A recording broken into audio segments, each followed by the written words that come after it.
Hare Krishna, bienvenidos, soy Chitrak Das. Hoy vamos a abordar el estudio del capítulo 16 del Bhagavad Gita tal como es, los textos que van del 4 al 6. En primer lugar, quiero agradecer a Mahapremada, la administradora de este grupo de Facebook. También quiero agradecer a los oradores previos que dieron clases muy interesantes sobre el tema. Y también, obviamente, quiero agradecer a todos los miembros de esta comunidad virtual por darme la posibilidad de estar presente ante ustedes hablando de un tema tan relevante como es el Bhagavad Gita. Om Namo Bhagavate Vasudevaya. Om Namo Bhagavate Vasudevaya. Om Namo Bhagavate Vasudevaya. Entonces, Bhagavad Gita tal como es, capítulo 16, texto 4. Dambo darpo vimana chakroda paryuyamena evacha anyanam chavijatasya parta sampadam asurim. Traducción: el orgullo, la arrogancia, el engreimiento, la ira, la aspereza, la ignorancia, esas cualidades les pertenecen a aquellos que son de naturaleza demoníaca o hijo de Pritha. Traducción y significado por su divina gracia, A.C. Bhaktivedanta Swami Prabhupada. En este verso se describe el mejor camino al infierno. Los seres demoníacos quieren hacer un espectáculo de la religión y del adelanto en la ciencia espiritual, aunque no siguen los principios. Ellos siempre son arrogantes y orgullosos si poseen algún tipo de educación o mucha riqueza.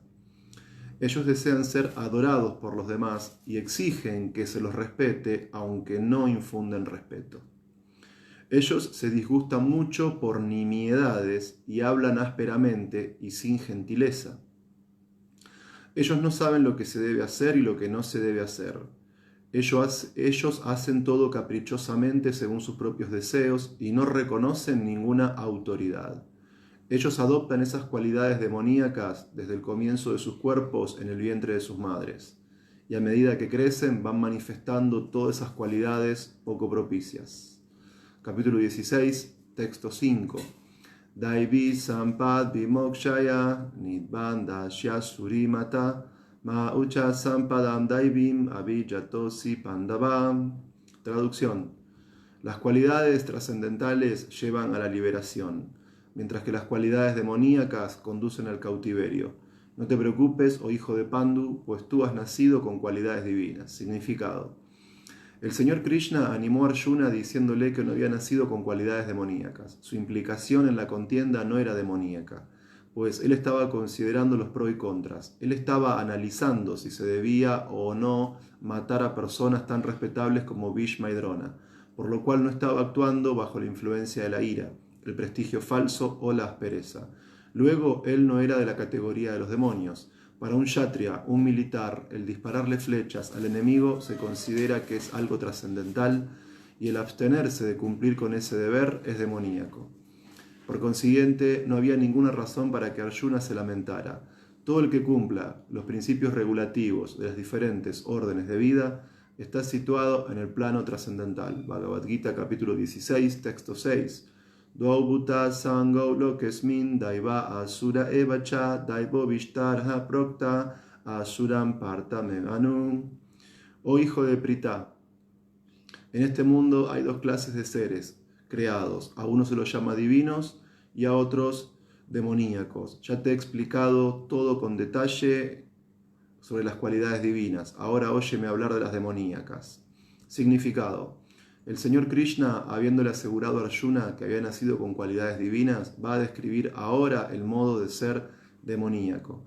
En este mundo las entidades vivientes condicionadas se dividen en dos clases. Aquellos que nacen con cualidades divinas siguen una vida regulada, es decir, ellos acatan las disposiciones de las escrituras y de las autoridades. Uno debe cumplir con los deberes a la luz de las escrituras autoritativas. Esa mentalidad se llama divina. Aquel que no sigue los principios regulativos tal como se exponen en las escrituras y que actúa como se le antoja, se dice que es demoníaco o asúrico. No hay otro criterio más que el marcado por la obediencia a los principios regulativos de las escrituras. En la literatura védica se menciona que tanto los semidioses como los demonios nacen del Prajapati. La única diferencia que hay entre ellos es que una clase obedece a las disposiciones védicas y las otras no.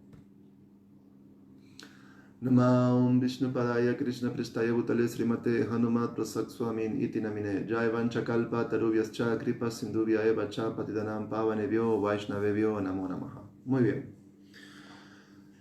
Cada vez que el ser humano en el mundo y su experiencia con los demás seres humanos, y por eso es que de alguna manera, así como es necesario el comer, el dormir y todo lo demás, una necesidad fundamental dentro de la vida humana también es el conocimiento. Y en el acto de teorizar o en el acto de conocer, el ser humano siempre produce sistemas de clasificación. Por ejemplo, los seres vivos son clasificados en diferentes reinos. Por ejemplo, en el caso de la sociología, se clasifica a diferentes sectores de la sociedad, en clase baja, clase media, clase alta. Es decir, siempre que el hombre se encuentra con el mundo, tiene necesidad de poder interactuar adecuadamente con la realidad, y en esa interacción un medio fundamental es el conocimiento, y el conocimiento siempre en general está sujeto a diferentes clasificaciones.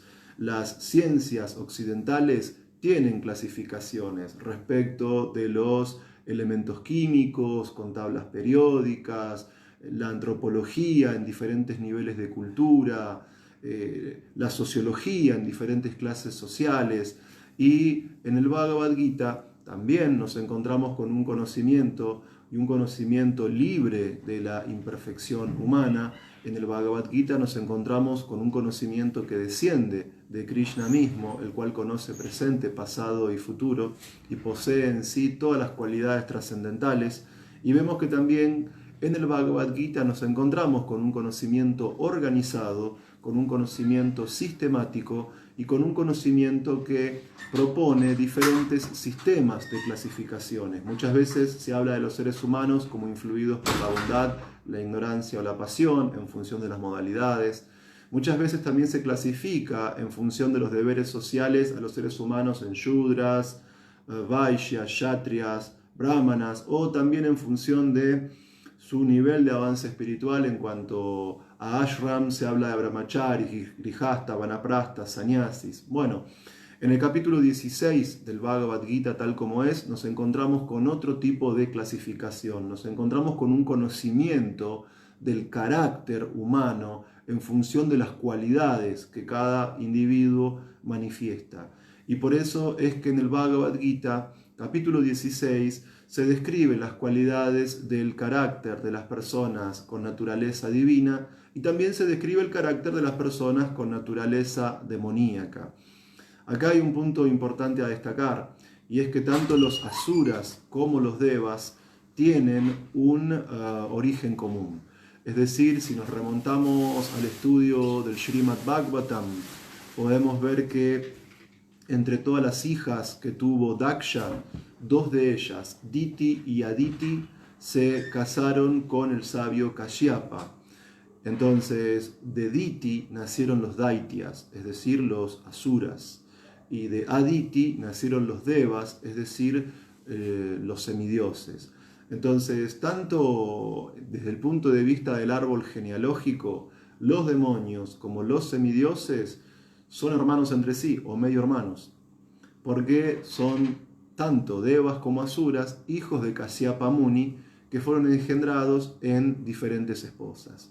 Una vez que entendemos que el ser humano se proyecta en el mundo y para ello necesita conocimiento, una vez que tanto podemos comprender que el conocimiento material como el conocimiento espiritual tienen clasificaciones, y abordando esta clasificación en cuanto a naturaleza divina y demoníaca, quiero analizar cuál es el estatus de la naturaleza demoníaca.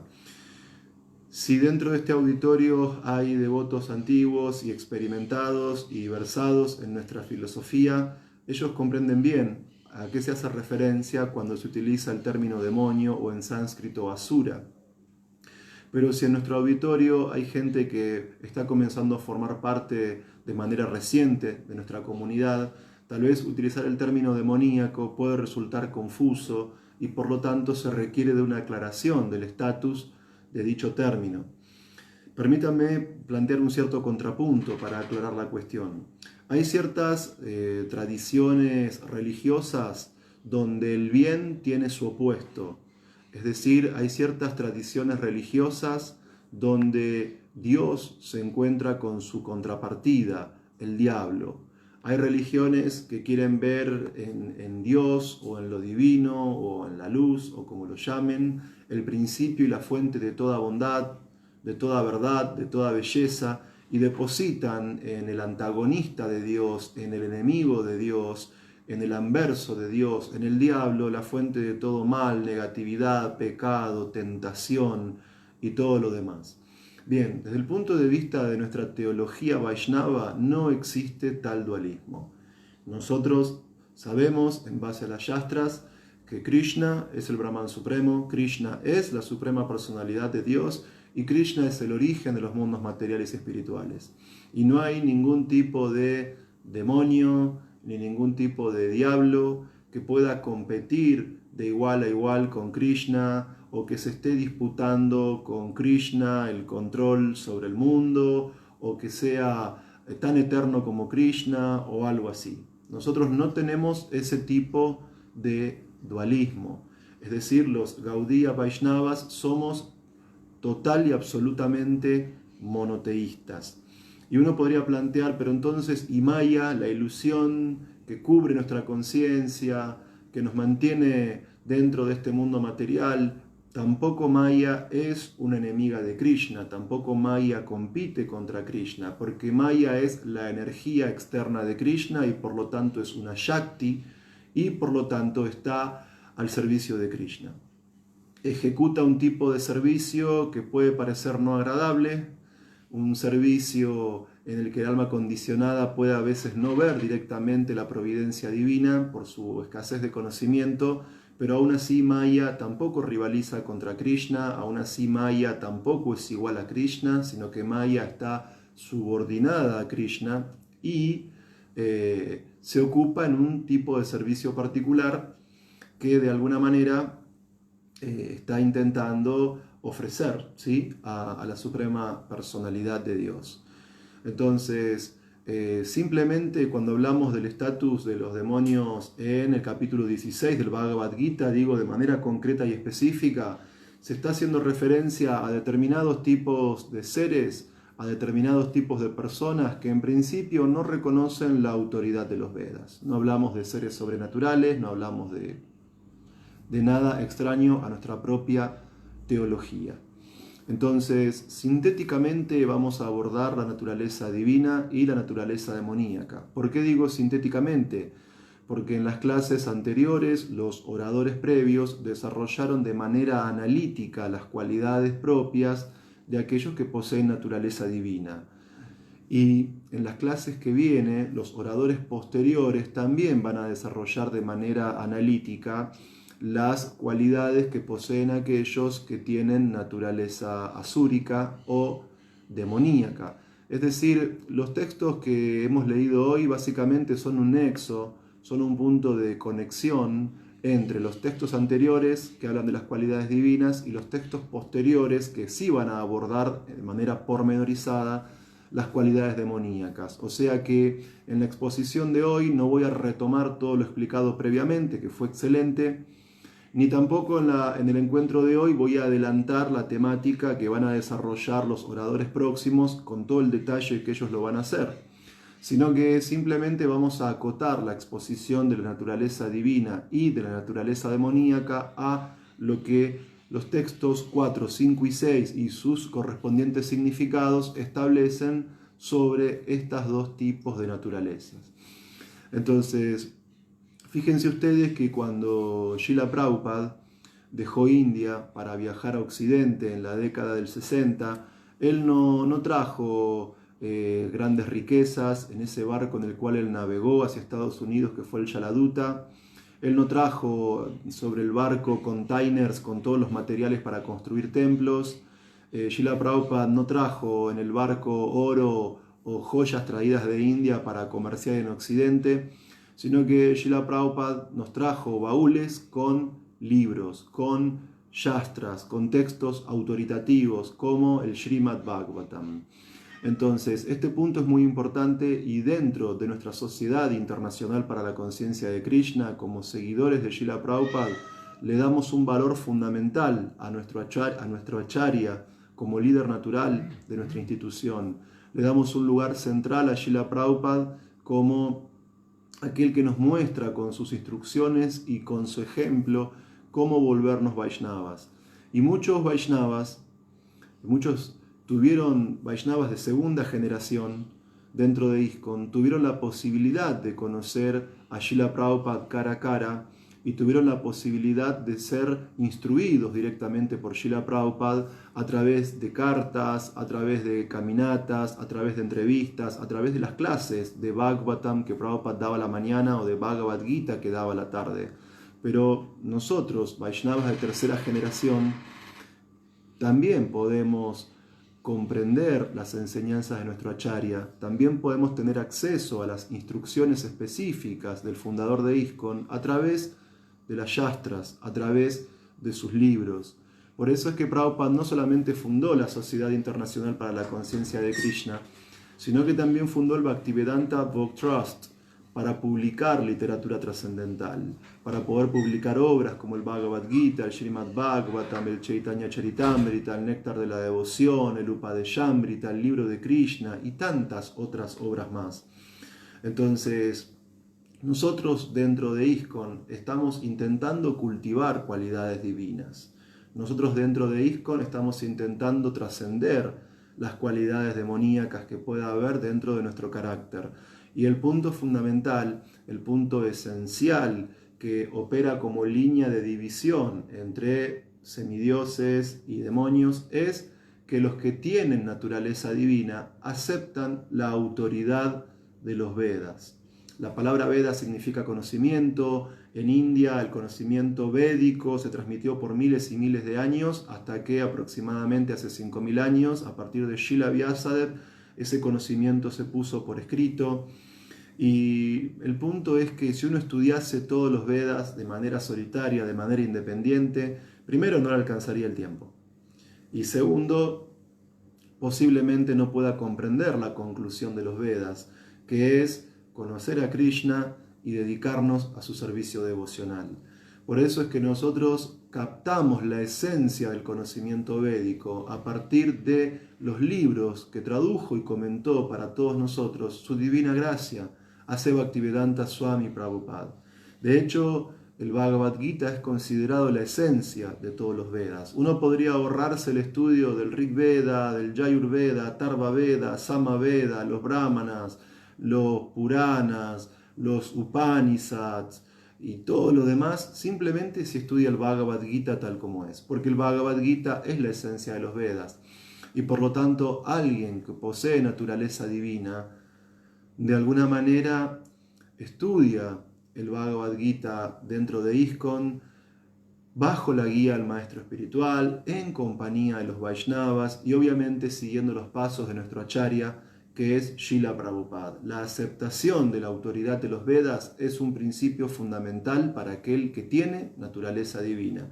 Y todo el conocimiento de los Vedas está sintetizado para nosotros dentro de ISKCON en el Bhagavad Gita tal como es. El punto es que cuando hablamos de las características de la naturaleza divina en función de los textos 4 y 5, 6, que hoy estamos analizando del capítulo 16, no es que la naturaleza divina es aceptar teóricamente la autoridad de los Vedas y del Bhagavad Gita. Es decir, nosotros no tenemos una fe simplemente formal respecto de que el Bhagavad Gita son las palabras de Krishna mismo y que por de alguna manera comprender ese Bhagavad Gita uno puede alcanzar la perfección. Digo, obviamente, según el Néctar de la Devoción, Shraddha o la fe es un punto fundamental, es el inicio de nuestra vida espiritual. Pero no tenemos una fe teórica, no tenemos una fe no comprometida, no tenemos, permítanme el argentinismo, una fe careta, sino que esa fe nos lleva a vivir de cierta manera. Esa fe nos lleva a poner en práctica cierto estilo de vida. Es decir, que la fe que aquella persona de naturaleza divina que tiene en las Shastras o en los Vedas o en el Bhagavad Gita, es esa fe lo que impulsa, lo que nos motiva a vivir de acuerdo a la misma, a que nuestras acciones estén en consonancia con nuestras creencias. Y por eso es que otra característica de la naturaleza divina es vivir una vida regulada.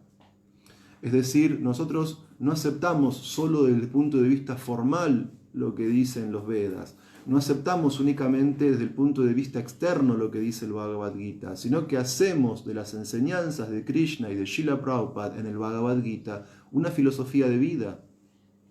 Es decir, el conocimiento del Bhagavad Gita tiende a cierta práctica.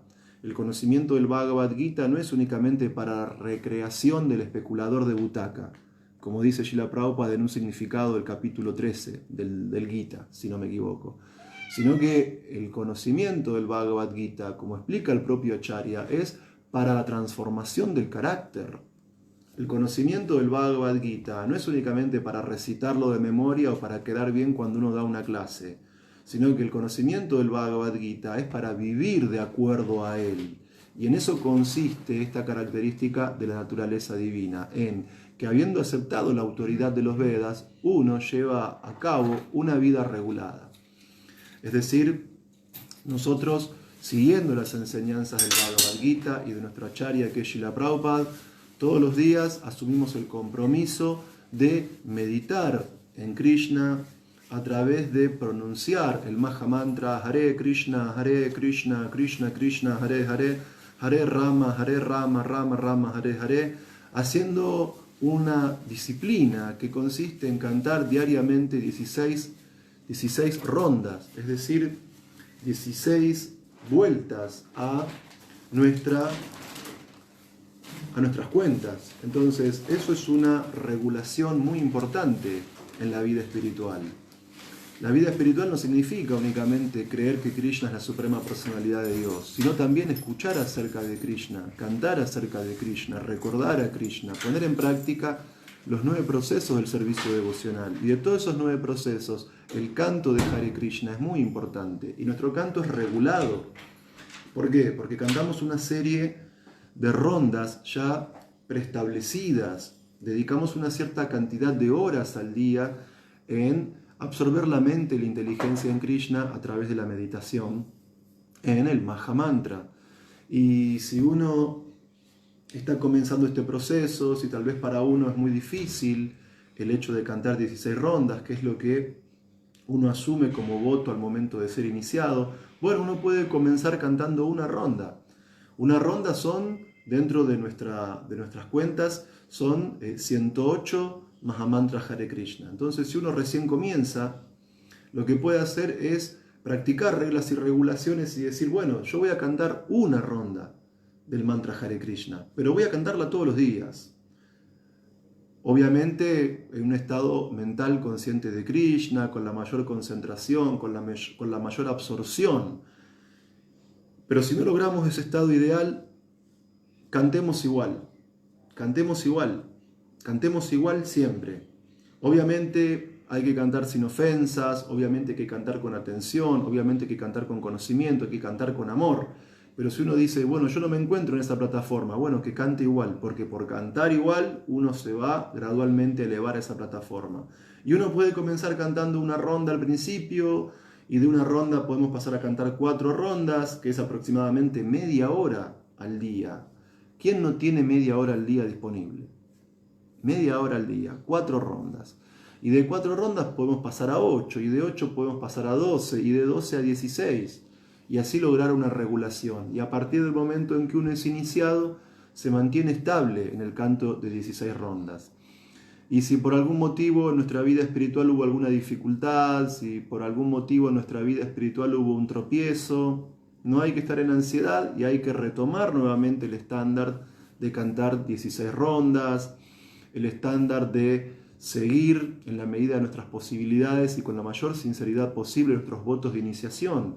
Porque la persona de naturaleza divina no solo acepta la autoridad de los Vedas, sino que además vive en función de la práctica de ciertos principios regulativos que conducen a nuestra perfección, que conducen a nuestra plena libertad espiritual, que conducen a poder no solamente aceptar por una fe teórica que Krishna es la suprema personalidad de Dios, el origen de todo, que yo no soy el cuerpo material y que soy un alma espiritual y que soy parte eterna de Krishna y que tengo que revivir mi relación con Krishna mediante el servicio devocional, sino que uno, al practicar las reglas y regulaciones de la vida espiritual, puede vivir con alegría ese proceso de vida espiritual. Uno puede no solamente aceptarlo por fe, aunque la fe es la base de todo, sino poder tener una captación interna de esas verdades, de nuestra propia naturaleza espiritual, de la propia naturaleza espiritual de Krishna y sobre todo tener una captación directa y personal de esa relación eterna que nos une a Krishna, revivir esa raza original que todos tenemos por Krishna y que es esa relación única y trascendental que permite perfeccionar nuestra existencia. Entonces, es muy importante entender que siempre que el ser humano busca vivir de un modo lógico dentro de la realidad, produce conocimiento y el conocimiento establece clasificaciones. En el capítulo 16 del Bhagavad Gita nos encontramos con esta división entre naturaleza divina y naturaleza demoníaca. Vimos que la característica propia de la naturaleza divina es aceptar la autoridad de los Vedas, llevar una vida regulada, cumplir los deberes en base a las escrituras. Ese punto es fundamental. Es decir, en las escrituras nos encontramos con un conocimiento filosófico y teológico que no es simplemente abstracto, sino que tiene indicaciones para poder volver más plena nuestra vida diaria. Es decir, en las escrituras vamos a encontrar diferentes instrucciones, diferentes preceptos que de acuerdo a nuestra propia naturaleza podemos aplicar de manera personal. Es decir, en las escrituras uno siempre va a encontrarse identificado con algún texto del Bhagavad Gita, con alguna historia del Srimad Bhagavatam, con alguna instrucción particular de Prabhupada, que uno siente que es para uno, que uno siente que esa instrucción está ahí justo en el momento que tenía que llegar. ¿Por qué? Porque tal vez estamos pensando en alguna cuestión, tal vez estamos atravesando por alguna situación particular de la vida. Y el punto es que si basamos nuestra práctica espiritual en el conocimiento de las Shastras, vamos a encontrar alguna instrucción, algún pasatiempo, algún pasaje de las Shastras que justo nos dé el conocimiento necesario para aprender algo nuevo, para poder comprender mejor nuestra identidad como almas espirituales diferentes del cuerpo material, para poder también comprender, no en base al sentimentalismo, sino en base al conocimiento, quién es Krishna, cuáles son las características de su nombre, de su forma, de sus cualidades, de sus pasatiempos, y sobre todo vamos a encontrar en la Shastra la manera indicada, la manera práctica, la manera personal de restablecer nuestra propia relación con Krishna. Porque en ese punto hay algo que es individual, hay algo que es personal. Nosotros no estamos practicando una vida espiritual para formar personas que piensan y que actúan en serie. Es decir, dentro de la Sociedad Internacional para la Conciencia de Krishna no se busca producir otro ladrillo en la pared. O sea, en la conciencia de Krishna no se busca uniformar a todo el mundo en cuanto a su modo de pensar, en cuanto a su modo de actuar y ahogar o eliminar nuestra propia individualidad, todo lo contrario. Es decir, las personas de naturaleza divina encuentran en las Shastras los criterios, las ideas, el conocimiento y las instrucciones para descubrir cómo a partir de su propia naturaleza, cómo a partir de sus propias cualidades de trabajo, poder restablecer su relación con Krishna. Es decir, que cada uno de nosotros tenemos un camino propio en la vida espiritual. Y el punto es que ese camino no tiene que estar dominado por la especulación o crear una especie de collage de elementos tomados al azar, de modo New Age, sino que tenemos en las Shastras una tradición, un conocimiento que ha descendido de maestro a discípulo, de generación en generación, y que tenemos que saber utilizar ese conocimiento para descubrir quiénes somos, descubrir quién es Krishna y revivir nuestra relación con Él dentro de nuestra propia capacidad, dentro de nuestro propio nivel de avance psicofísico.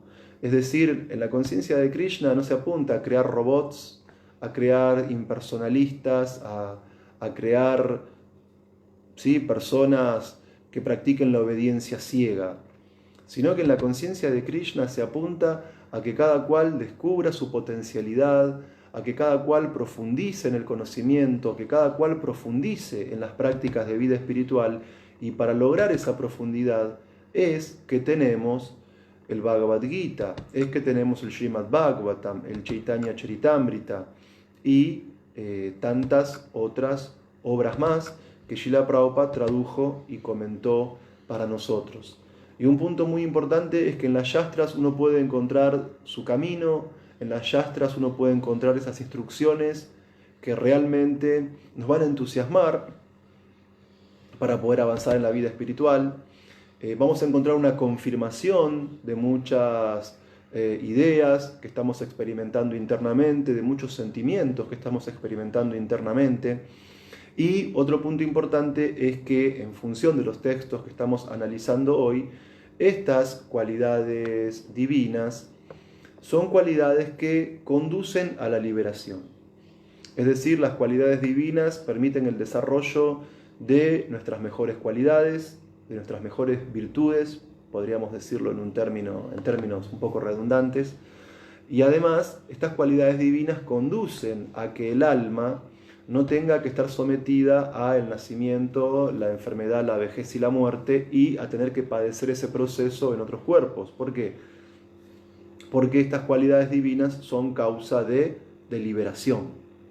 Entonces, por otro lado, nos encontramos con la naturaleza demoníaca en este capítulo 16 del Bhagavad Gita. Y como dijimos, los demonios no son el archienemigo de Dios o alguien que está al mismo nivel que Dios y que puede competir con Dios de igual a igual, sino que básicamente demonios y semidioses tienen un origen genealógico común, son hijos de Kasyapa, unos engendrados en Diti, otros en Aditi, y la característica de los demonios es que básicamente en el capítulo 16 del Bhagavad Gita se afirma que ellos no aceptan la autoridad de las escrituras, mientras que aquellos que tienen naturaleza divina aceptan las Shastras, son regulados, practican sus deberes en base a las Shastras. Los que tienen naturaleza demoníaca no reconocen ninguna escritura sagrada, no reconocen a la divinidad, no reconocen la autoridad del devoto puro. Ellos básicamente creen ser los que crean sus propias normas, los que se juzgan a sí mismos. Ellos básicamente son sus propios legisladores y jueces. Ellos creen que son el centro de la realidad, que son el ombligo del mundo, que hay que vivir únicamente de acuerdo en base al capricho. Si yo quiero algo, lo obtengo y no me importa a quién perjudico, no me importa a quién daño, no me importan las consecuencias, no me importan las consecuencias de lo que me puede pasar a mí, no me importan las consecuencias de lo que le puede pasar al otro, no me importan las consecuencias incluso de lo que le puede pasar al planeta o a la naturaleza. El que tiene naturaleza demoníaca no le da importancia a las escrituras, no le da importancia a las personas santas, no le da importancia al maestro espiritual, no le da importancia a los preceptos de las escrituras, se pone como centro de todo, quiere disfrutar de todo, cree que su deseo es la única ley que debe regir su existencia. Y cuando una persona de naturaleza demoníaca es muy bella físicamente, es muy rica materialmente, tiene mucho conocimiento académico, es muy fuerte físicamente o es muy famosa, se vuelven orgullosos. O sea, la persona demoníaca se caracteriza por ser muy, muy orgulloso, ¿sí? La persona demoníaca está muy engreída, muy envanecida, se ve en la cima de todos, se cree mejor que todos, y si ve que hay alguien mejor que él, busca derribarlo y ocupar ese lugar. Porque la persona demoníaca no se banca no ser el mejor, no se banca no ser el centro, no se banca no ser Dios. Entonces, esto lleva también a que la persona demoníaca sea arrogante. Uno no va a encontrar gentileza en una persona demoníaca. Uno no va a encontrar amabilidad en una persona demoníaca. Sí, la persona demoníaca puede ser gentil y puede ser amable cuando quiere algo de vos. La persona demoníaca puede ser externamente gentil y externamente amable porque te está tomando a vos como un medio para sus fines. Pero una vez que logró obtener de vos lo que quería, ahí le salió la arrogancia, ahí le salió la vanidad, le salió el orgullo, el engreimiento, y ahí vuelve a ser quien realmente es respecto de su naturaleza condicionada, ¿sí? Entonces, la persona demoníaca centra su vida en la búsqueda de un falso prestigio. La persona demoníaca quiere todo lo mejor, la persona demoníaca quiere todo lo top, quiere todo lo VIP, quiere ser exclusiva y no quiere que nadie ni se le asemeje ni la supere. ¿Sí? ¿Por qué? Porque siempre quiere obtener honor, ¿sí? Que todos los demás estén siempre ahí hablando de esa persona, ser siempre el centro, ¿sí? Y no soporta las buenas cualidades de los que tienen naturaleza divina, no soporta a las cualidades divinas en sí mismas. Además, la persona que tiene naturaleza demoníaca es áspera, ¿sí? Es una persona que maltrata con el lenguaje. Es una persona que no tiene empatía, que no piensa cómo puede sentirse el otro. Y obviamente la persona que tiene naturaleza demoníaca está dominada por la ira, porque la persona que tiene naturaleza demoníaca está dominada por deseos incontrolables, cree que el deseo es la ley de vida. Entonces, el deseo material, por supuesto, porque el deseo en sí mismo no tiene nada malo, sino la mala orientación del deseo. Entonces, ¿qué pasa? La persona demoníaca, cuando su deseo no está satisfecho, se enoja, se enfurece. Entonces se pone iracunda, insulta con la palabra, agrede físicamente, maltrata, menosprecia, porque es la cualidad propia del carácter de la persona de naturaleza demoníaca. Pero cuidado con esto, porque ¿qué pasa? A veces también los demonios parecen religiosos. Es decir, a veces hay personas de naturaleza demoníaca que se hacen pasar por grandes personalidades en la vida espiritual, aunque de hecho no están siguiendo ninguna regla ni regulación o están inventando su propio proceso religioso. Es decir, técnicamente, en función del conocimiento de las yastras, el único que puede o que puede exponer un proceso auténtico de avance espiritual es Krishna mismo. Pero la persona de naturaleza demoníaca, en su arrogancia, cree que puede inventar su propia religión. De hecho, por ejemplo, hay un libro muy interesante, es una novela histórica de Robert Graves, Yo Claudio, donde cuenta la historia de la dinastía Julia. ¿Sí? Él habla de Julio César, Augusto, Tiberio, Calígula, obviamente Claudio. ¿Sí? Entonces, en un momento se explica que el emperador Calígula, él mismo se creía un dios. Y el propio emperador Calígula inició un culto a sí mismo. Y su tío, Claudio, que todavía no había llegado a ser emperador, era un sacerdote en el culto del emperador. Porque el propio Calígula había concluido que él era Dios y en consecuencia exigía sacrificios de animales en su honor. Si mal no recuerdo, corríjanme porque ese libro lo leí hace mucho, creo que había que hacer sacrificios de flamencos al emperador Calígula, o algo así. Pero básicamente era algún sacrificio de algún animal. Entonces, hasta la gente de naturaleza demoníaca o no cree en Dios o cree que es Dios y se crea su propia forma de adoración, su propia forma de culto. Y el punto es que, a diferencia de la naturaleza divina que nos conduce a la liberación, tener esas cualidades de naturaleza demoníaca, ¿sí? Como el orgullo, la arrogancia, el engreimiento, el falso prestigio, la ira y la aspereza, todo eso no nos libera, sino que todo lo contrario, esas cualidades demoníacas lo que hacen es condicionarnos. Esas cualidades demoníacas lo que hacen es que el alma esté cautiva dentro del cuerpo material. Esas cualidades de naturaleza demoníaca hacen que, no solo en este cuerpo, sino que esas cualidades de naturaleza demoníaca, no solo en este cuerpo, sino que nos obligan a tener que reencarnar una y otra vez en nacimientos demoníacos y padecer en cada nacimiento el hecho de venir al mundo enfermarnos, envejecer y volver a morir para continuar nuevamente con ese ciclo e incluso no solamente nacer como humano con naturaleza demoníaca, sino en última instancia degradarnos a formas de vida superior. Mientras que las cualidades divinas nos liberan del ciclo del nacimiento y la muerte, las cualidades demoníacas nos mantienen capturados dentro de este ciclo del nacimiento y la muerte.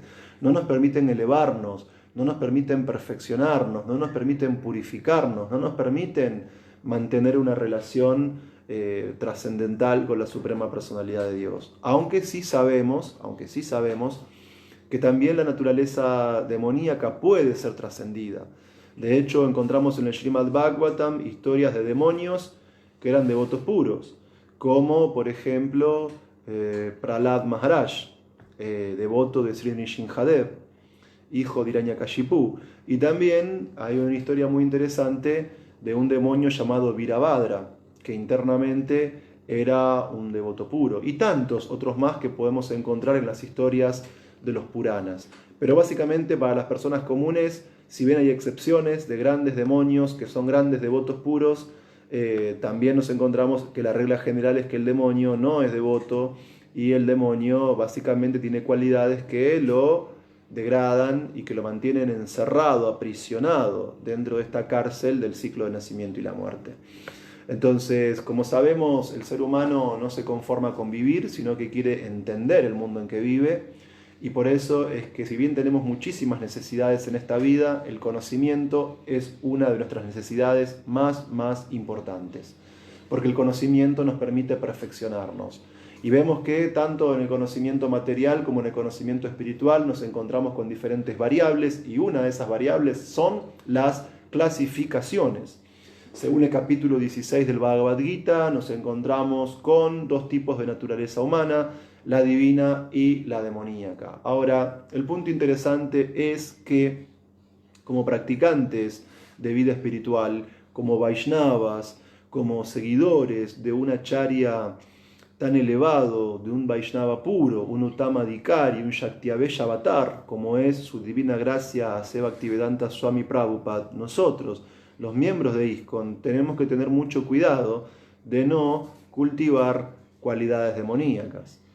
Porque uno puede pensar, bueno, un Vaishnava está adorando a Krishna, y Krishna no es un hombre ordinario, Krishna no es un personaje histórico, Krishna no es un semidios, Krishna no es una manifestación material del Brahman impersonal, Krishna es la suprema personalidad de Dios, su cuerpo es eterno, pleno en conocimiento y bienaventuranza, y Krishna es la máxima expresión de la suprema verdad absoluta. Entonces uno podría decir, bueno, en la medida que yo soy un devoto y adoro a Krishna, entonces yo también soy sumamente elevado.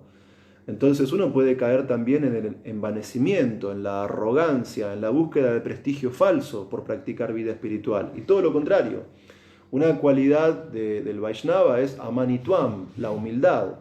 No porque tengamos uno de los más grandes acharyas de toda la historia del Vaishnavismo, que es Srila Prabhupada, no porque estemos meditando en el nombre más íntimo de Dios, que es Krishna, y no porque estemos de alguna manera intentando restablecer nuestra relación con Krishna, que es el aspecto más elevado de la verdad absoluta, eso no nos da derecho a que nos volvamos arrogantes. Eso no nos da derecho a que nos volvamos orgullosos. Eso no nos da derecho a que hablemos a otros de manera iracunda. Eso no nos da derecho a maltratar a quienes no piensan como nosotros, de ninguna manera. Entonces los Vaishnavas deben intentar estar libres de cualidades demoníacas. Porque estemos practicando el Vaishnavismo, no podemos envanecernos o creernos superiores. También en otras tradiciones religiosas y monoteístas hay devotos puros. Por ejemplo, uno puede ver el caso de San Francisco de Asís en el cristianismo. ¿Quién puede dudar que San Francisco de Asís era un devoto puro? Entonces, el punto es que en otras tradiciones religiosas también están cultivando el amor por Dios. Entonces, ser Vaishnavas no nos da derecho a ser arrogantes con los que no piensan como nosotros, ni tampoco ser Vaishnavas nos da derecho a ser intolerantes con las prácticas religiosas de los demás. Todo lo contrario, un Vaishnava es humilde, un Vaishnava es tolerante, un Vaishnava es respetuoso, aunque también es determinado. ¿sí? En la defensa de sus propias creencias y en la práctica de su propio sadhana, ¿sí? Entonces, pero no solamente corremos el riesgo de desarrollar cualidades demoníacas por envanecernos, por practicar un proceso tan elevado, sino que además también tenemos que tener cuidado, no solamente de no criticar los procesos religiosos de los demás, sino que tampoco hay que desarrollar dentro de ISKCON ego falso, orgullo y envanecimiento por el servicio que desarrollamos. Porque eso es propio de las características de un devoto que está condicionado por la modalidad de la ignorancia. Porque hay quienes pueden creer que por practicar el Vaishnavismo uno se encuentra en una posición superior a algunos problemas técnicos. Entonces, el punto es que tampoco debemos ser arrogantes entre Vaishnavas. No es que porque uno, no sé, distribuye libros es mejor dentro de ISKCON que otro Vaishnava que cocina.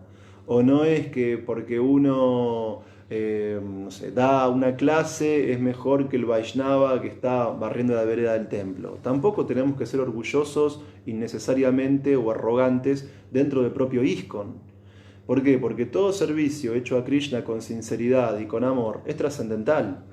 Entonces tampoco podemos crear como castas dentro de ISKCON. Bueno, si yo distribuyo libros, soy mejor que el que dirige el kirtan en el templo. O si yo, no sé, administro el templo, soy mejor que el que limpia el templo. Tampoco debemos crear castas dentro de ISKCON, tampoco tenemos que crear divisiones artificiales dentro de ISKCON y enorgullecernos o envanecernos artificialmente por el servicio que estamos llevando a cabo dentro de nuestra comunidad. O sea, no podemos ser arrogantes dentro de ISKCON por estar prestando algún tipo de servicio, que ese servicio puede llegar a ser muy destacado o muy apreciado. A veces los devotos por su avance espiritual glorifican a quien hace bien un servicio. Los devotos por su propio avance espiritual ven buenas cualidades en otros devotos, pero si alguien te glorifica, si alguien te dice qué gran distribuidor de libro que sos, qué buenas clases que das, qué lindos kirtans que dirigís, qué rico prasadam que cocinás, qué bien que adorás la deidad, qué bien que administrás el templo, lo que sea, uno no se va a envanecer artificial y materialmente por eso. Porque eso también es caer en cualidades que no son divinas. Entonces, conocer la verdad que está en las yastras, porque habíamos dicho que las personas de naturaleza divina aceptan los mandatos de los Vedas, no nos da derecho a descalificar, a maltratar al que piensa diferente a nosotros. Sí debemos decir la verdad, pero el punto es que eso no nos da derecho a hablar ásperamente hacia los demás. Bueno, Srila Prabhupada, un Shakti-Abheya Avatar, Uttama Dikari, devoto puro, Prabhupada hablaba sin pelos en la lengua. Prabhupada a quien tenía que decirle pícaro se lo decía, a quien tenía que decirle bribón se lo decía. De eso no hay ninguna duda, pero también Prabhupada muchas veces les dijo a los discípulos, no hablen como, no me imiten cuando hablo de esa manera, porque yo sí puedo decirlo, pero ustedes no. Entonces cuidado también con eso, porque si Prabhupada a veces era muy categórico y llamaba las cosas por su nombre, nosotros tenemos que tener el cuidado de poder transmitir la esencia de nuestro mensaje espiritual sin ningún tipo de adulteración, pero también tenemos que ver cómo transmitimos el mensaje espiritual, porque no tenemos derecho a ser ofensivos con los demás cuando estamos hablando acerca de la conciencia de Krishna. Sí decir la verdad, sí decir las cosas como corresponden, sin decir las cosas sin duplicidad, decir las cosas tal como son. Pero eso no significa ser áspero, expresar nuestras enseñanzas con ira y con enojo, porque, digamos, eso es ajeno, de alguna manera, a las cualidades que son divinas.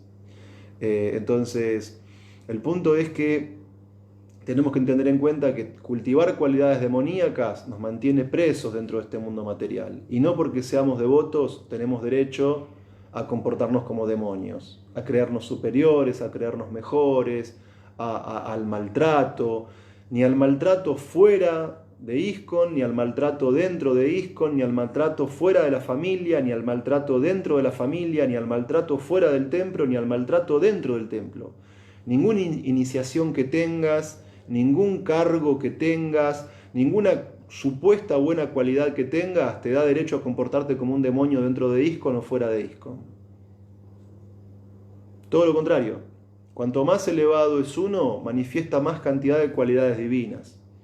Entonces no es que un iniciado puede maltratar a un bhakta, o que alguien que tiene segunda iniciación puede ser despectivo con los que tienen primera, o porque sos sannyasi puede ser arrogante, sino que cuanto más avanzado es un devoto, más humilde es y más cualidades divinas manifiesta. Entonces, como miembros de ISKCON, no solamente tenemos que aceptar la autoridad de las yastras y de nuestro acharya, sino que tenemos que vivir de acuerdo a las enseñanzas de los libros de Srila Prabhupada. Los libros de Srila Prabhupada quedan muy lindos en la biblioteca, pero además de que estén ahí, tienen que ser leídos, tienen que ser estudiados, tienen que ser enseñados, tienen que ser transmitidos de manera adecuada. Y ese punto es muy, muy importante. Entonces, tenemos que entender los sistemas de clasificación que hay dentro de las yastras. ¿Para qué? Para cuando vemos que en nosotros aparece alguna cualidad demoníaca, evitarla y cultivar las cualidades divinas mediante la práctica del servicio devocional. Tenemos que, de alguna manera, saber diagnosticarnos en función del conocimiento de las yastras para evitar las cualidades demoníacas porque nos degradan y para intentar, en la vida cotidiana, cultivar las cualidades divinas que nos elevan y que nos liberan. Entonces, si hacemos esto, si aceptamos la autoridad de las yastras y de la acharya, del maestro espiritual y de los devotos, si vivimos de acuerdo a las enseñanzas de las yastras, si encontramos dentro de las yastras esos textos o esos pasatiempos o esas instrucciones que nos permiten de acuerdo a nuestra propia naturaleza practicar vida espiritual, nuestra vida espiritual va a ser mucho más plena, mucho más satisfactoria, mucho más consciente de Krishna, mucho más feliz. Y además, si vivimos en función de las enseñanzas de las yastras, de la acharya, del guru y de las conclusiones que extraemos con nuestra inteligencia tras el estudio de las yastras, entonces podemos transmitir este conocimiento y este proceso tal como es. Y así como nosotros, los Vaishnavas de tercera generación, nos beneficiamos de todo el servicio que hicieron los Vaishnavas de segunda generación, los que estamos en la tercera generación, si practicamos estos preceptos, podemos también transmitir este conocimiento y este proceso de manera auténtica y tal como es a las generaciones que vienen, para que en el futuro también los próximos Vaishnavas y la humanidad puedan beneficiarse de esta sociedad internacional para la conciencia de Krishna. Entonces, hay un ejemplo que se da en las yastras que tiene que ver con la cosecha del mango. El mango, cuando fructifica en la parte elevada de un árbol, no es que uno se sube al árbol, arranca el mango que ya está maduro y lo tira hacia abajo y se cae y se rompe, sino que se va pasando de mano en mano.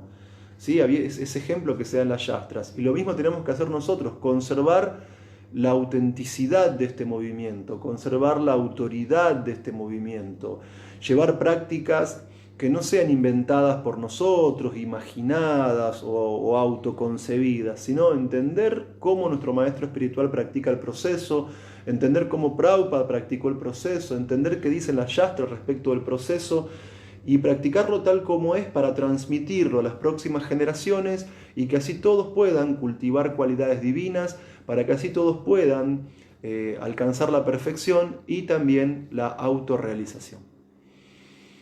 Esto es todo. Hare Krishna, muchas gracias, todas las glorias a Srila Prabhupada y a los devotos reunidos. Bueno, voy a chequear a ver si hay alguna pregunta o algún comentario.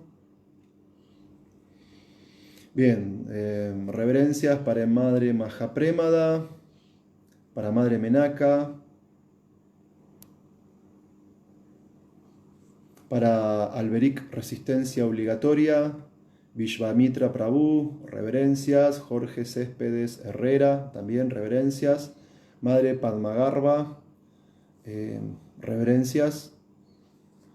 Bien, Vishvamitra Prabhu, Madre Murtimurti, también reverencias. Acá nos encontramos con una discípula directa de Srila Prabhupada, devoto de segunda generación. Madre Menaka dice: ¿qué peligro corre un devoto que se vuelve orgulloso o desarrolla malas cualidades, aún realizando sadhana o rondas? Puede ser que podamos perder nuestro avance espiritual perdiendo la asociación con devotos. Sí, por supuesto, totalmente. Sí, Madre Menaka. Y hay un ejemplo yástrico de esto. El gorila Dvivdida. Ese pasatiempo está en el libro de Krishna. Hace miles y miles y miles de años atrás había un gorila que había sido asociado del señor Ramachandra. Era un gorila que había visto al señor Ramachandra cara a cara. Y por lo que tengo entendido había sido un devoto puro. Pero explica el libro de Krishna que debido a las malas compañías, este gorila se volvió demoníaco. Entonces sí, un devoto puro no pierde su libre albedrío. Si de hecho hay almas espirituales que en el mundo espiritual y estando con Dios cara a cara terminan viendo al mundo material, ¿qué decir de un devoto puro que por algún momento pueda verse eclipsada su naturaleza pura y pueda comportarse como un no devoto y pueda perder la asociación de los Vaishnavas y el servicio devocional, por lo menos temporalmente, por lo menos sí temporalmente, porque uno después puede recobrar su posición como devoto puro. Porque en este esfuerzo, como dice Krishna en el Bhagavad Gita, no hay pérdida ni disminución alguna, ¿sí? Pero ¿qué pasa? La mala asociación nos puede llevar por el camino totalmente equivocado. Entonces, este gorila, como comentaba previamente, Dvibdida, había sido un asociado personal de Sri Ramachandra, que es ni más ni menos que una expansión de Krishna mismo. Es un avatar de la Suprema Personalidad de Dios. Esposo de Madre Sita, hermano de Lakshman, de Satrugna, Bharat. Y bueno, este gorila Dvibdida, explica Prabhupada, por malas compañías, dejó de actuar como un devoto y comenzó a actuar como un demonio. Y este gorila, en un momento, cuando el señor Balaram en Vrindavan estaba desarrollando sus pasatiempos, él perturbó los pasatiempos del señor Balaram y obviamente el señor Balaram lo tuvo que neutralizar. Así que sí, por eso digo, por más que uno sea un mega sankirtanero, un mega brahmana, un mega músico, un mega kirtanilla, un mega cocinero, un mega administrador dentro de ISKCON, no hay que creérsela nunca, porque ese es el camino al infierno, lo dice Prabhupada en el significado. Las cualidades demoníacas son el camino al infierno, dice Prabhupada. Entonces todo avance espiritual que tengamos, obviamente que no se pierde, no hay pérdida ni disminución alguna, pero sí, si cultivamos mala asociación y cualidades demoníacas, podemos poner en pausa nuestra vida espiritual temporalmente degradándonos. Y es todo un tema. Por eso es que, desde mi perspectiva personal, lo más importante que uno tiene que tener en ISKCON, lo más importante que tiene que tener un devoto que esté en la etapa de práctica, no digo alguien ya autorrealizado, pero lo más importante que tiene que tener un devoto en la etapa de práctica es buena asociación. Porque la buena asociación te lleva a leer las yastras, te lleva a cantar las rondas, seguir los principios regulativos, querer formar parte de la comunidad de los devotos, entusiasmarte con un servicio. ¿Y qué nos pasa? Que nosotros arrancamos a ese ISKCON con un pequeño servicio, pero vos haces un pequeño servicio y después Prabhu te dan otro, y Prabhu, y haces esto, y te van dando, y después te das cuenta que calculás lo que son tus 24 horas y estás ocupando un montón de tiempo del día en el servicio a los Vaishnavas, al Guru, al Acharya, a la deidad, a Krishna. Entonces la buena asociación es la base de una vida espiritual progresiva y de mantener el avance en la vida espiritual. Pero también la asociación tenemos que regularla con la lectura de las yastras, porque no todos los devotos de ISKCON estamos en la plataforma más elevada. Entonces tenemos cualidades de ignorancia, tenemos cualidades de pasión, cualidades de bondad. Entonces con el conocimiento de las yastras, ¿qué tenemos que hacer? Filtrar esas imperfecciones que tenemos en nosotros o que también están en las personas con las que nos asociamos. ¿Para qué? Para hacer como un cisne. Entre una mezcla de leche y agua, dice el Srimad Bhagavatam, el cisne puede apartar el agua y tomar la leche. Entonces también dentro de ISKCON, los que estamos en la etapa de la práctica, que todavía no alcanzamos la perfección, tenemos una mezclita de cualidades divinas, cualidades demoníacas. Y entonces, si uno es inteligente, se guía por los libros de Srila Prabhupada y separa como un cisne trascendental el agua de la leche y solamente toma el néctar, solamente toma lo mejor. Bueno, esa es un poquito la respuesta, Madre Menaka. Bien, Jorge Céspedes Herreras, Rade, reverencias. Claudio Martínez, reverencias. Dandavats, Cristina Cultiva, también mis reverencias. Babatarini de Vidasi, también reverencias. Bueno, no encuentro ningún comentario más, no encuentro ninguna pregunta. De vuelta, agradezco a Madre Mahapremada por, a pesar de tantos defectos que tengo, ocuparme en este servicio. Agradezco de vuelta a los oradores previos, de los cuales aprendo un montón y me llenan de entusiasmo. Y bueno, y agradezco a toda esta comunidad virtual porque me toleran y me dan la posibilidad de hablar de Krishna, de hablar de Prabhupada y del Bhagavad Gita. Así que de vuelta, todas las glorias a Srila Prabhupada y a los devotos reunidos. Hare Krishna, Jai.